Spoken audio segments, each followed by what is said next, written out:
My first question is for you, Russell, actually, and it's, I'm sure, a question that you and David both get, which is why now? Why leave Doctor Who now? Why leave now? Leave while you're still loving it and while you're still happy. I think it's literally the best time of my life. And but you know, things build up in your head, other things that I want to write, and stuff that wouldn't fit Doctor Who. Doctor Who's the only time in my life I've ever worked in science fiction. Before that, I've written stuff like a series called Queer as Folk, and here in America as well. So, you know, I'm not getting any younger, so those things are queuing up. So, partly I want to go and write those, and partly with David moving on, we didn't exactly all agree to leave at the same time, but it just all felt right. It all sort of coalesced into the right pattern of like, I'm going, you're going, let's go. And it just felt good and it felt right. And I've loved it. And that's the time, you know, before I ever get jaded or bored. Off you go. Given that, I mean, what do you think is the legacy that you're leaving behind to the franchise? Well, partly the people who are taking over don't need a legacy. They're very clever and very brilliant. And the new Doctor is going to be gorgeous. He's one wonderful, sexy, brilliant man, I think. But I think, in terms of, certainly within Britain, I'd like to say that I'm leaving a franchise in rude health. Its ratings are spectacular in Britain.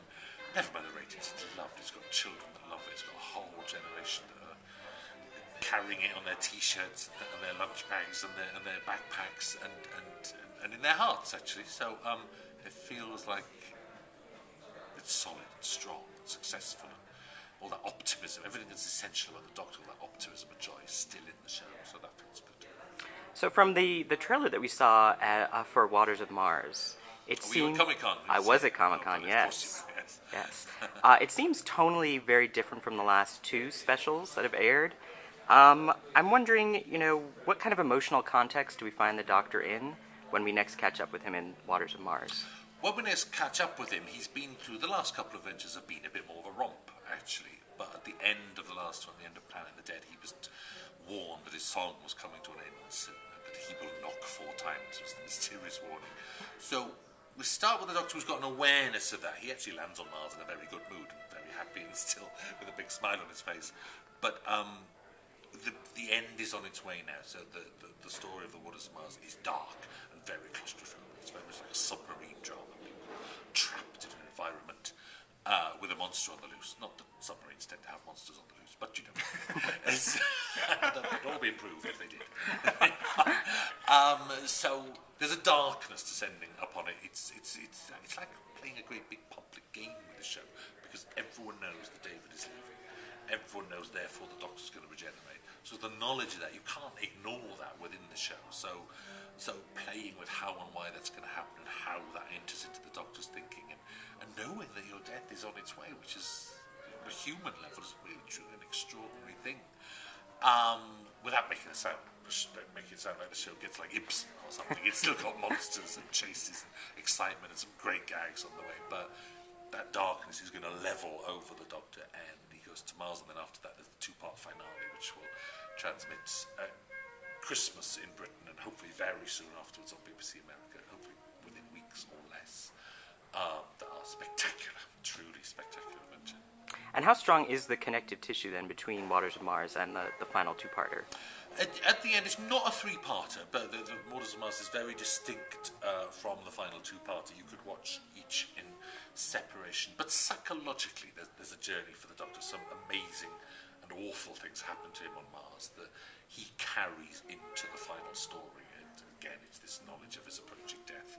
It's going to get stronger, but nonetheless, Doctor Who's it's not lost or something. It's not hyper-connected by all these links. They're still freestanding adventures, but I think it'll just get richer if you've seen the whole thing. So Lucy Saxon. Bless Lucy Saxon, Alexandra Moen. Yeah. Should we be looking into the fact that she picked up that ring? Who says that she picked up that ring?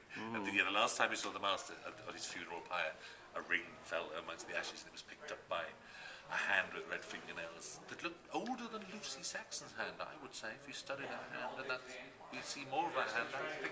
Perfectly manicured nails. With red nails. That original hand was actually the producer, J.C. Simpson. But we've kept it's not quite as simple as it sounds, but we are seeing the return of the Master's wife and what happened to her after.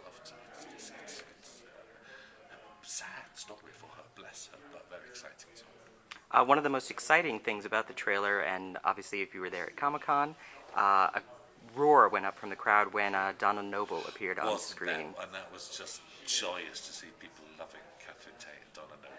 There's a huge amount of affection for Donna, isn't there? Yeah. I mean, she is loved by the fans. Amazing, isn't it? It's beautiful. We love her. But Bernard Cribbins as well. A huge role for Bernard Cribbins when Wilf appeared. Absolutely. And then the final moment of that trailer when John Sims as the Master. Yeah.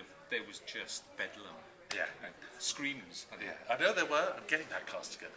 You know, it's like those actors, like the most in-demand actors in Great Britain, and they all came back. They all came back. They all wanted to do it, which was fantastic. So speaking of all, are there other companions showing up in End of Time or the final? Not No. really, actually. No, it's like, I don't know where you'd fit them in with all of that going on. Is that honestly the adventure? And I did a story last year where all the companions united to save the Doctor, so that's kind of all ground there. So this moves on. But Donna is an important part of the story. But Wilf is the actual centre of the story. Wilf becomes the Doctor's companion for this story. And to see the Doctor with an 80-year-old man, I'm sure Bernard wouldn't mind giving his age away. It's just so much fun, isn't it? You don't know who's the wiser, do you? It's a great relationship between them. And it's almost the opposite of how the Doctor and the assistant's relationships have been in the past. You know, that now the Doctor, in some ways, is Wilf's junior. Yes. And sort of turns that relationship on its head. Just wonderful. So the two of you have obviously, worked together on Torchwood Children of Earth and many episodes of Doctor Who, including the two-parter. I'm wondering if you could speak a little bit about what your working relationship is like and how much input each of you has on the other's side of the production. Argue. All the time, tooth and claw. I only argue so we can make them afterwards. Do you know? I'm still waiting for it. We always have a tone meeting right at the very start of pre-production. You know, the scripts arrive, and then the first thing we do is sit down with all the creative heads of department and Russell and Julie and myself, and we talk about what tone the show should have. And for these finale, Russell gave a sort of global tonal word, and what he said was he wanted these two to be the best. Oh, yeah.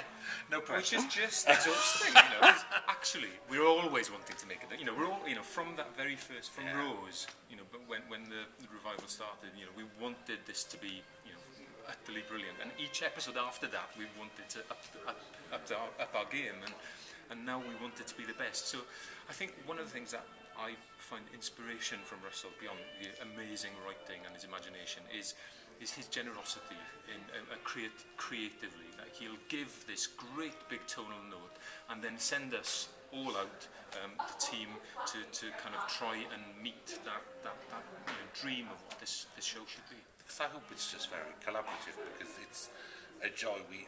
Eros is one of those directors we always want to work with. We literally book you up a year and a half in advance, and he's being very modest here, actually, because when we came to something like Torchwood, where Eros directed the entire 5 hours, we got to the tone meeting for that, and the tone word for Torchwood Children of Earth was Euros Lyn, because it was a director's piece, and your vision and your imagination and your ambition for it was so exciting. It was just like, there's the camera, there's the facilities, there's the script, it's yours, have it. So it's that collaborative and that trusting system, really, and that friendly system. It's great stuff, isn't it? It's been joyous to